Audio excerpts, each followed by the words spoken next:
What happens when a decades-old criminal conviction is reconsidered after nearly 30 years?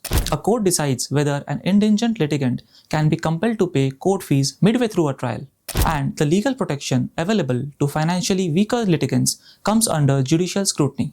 Here are the top judicial developments of this week. On 25th June 2026 in Mathu Alias Jagdish vs. State of Uttarakhand, the Supreme Court modified the sentence of a man convicted under Section 304 Part 2 of the Indian Penal Code for a 1997 incident that resulted in a person's death.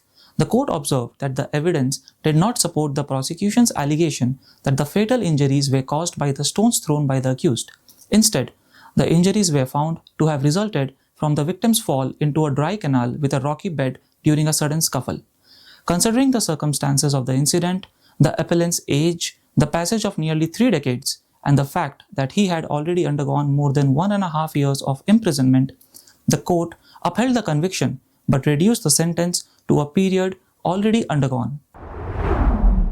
On 26 June 2026, in Late Shri Sanjay Negi deceased through Legal Heirs vs. State of Uttarakhand and Another, the Uttarakhand High Court reaffirmed that once a plaintiff is permitted to sue as an indigent person, that permission continues unless it is formally withdrawn under Order XXXIII Rule 9 of the Code of Civil Procedure.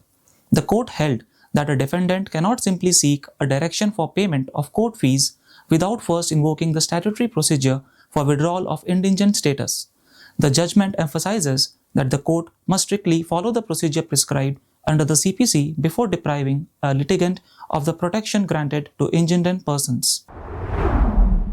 On 26 June 2026, in Sri Ravi S. also Jeevan S. vs. Srimati Sahana Devi A. and others, the Karnataka High Court reiterated that in matrimonial disputes, courts must carefully evaluate entire factual background before drawing adverse conclusions against either spouse.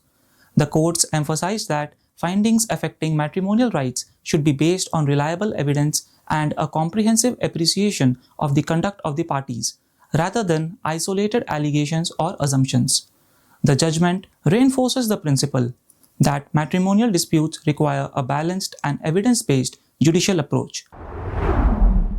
And that's all for this week. Stay tuned with Law Times for more such insightful judicial updates. Thank you.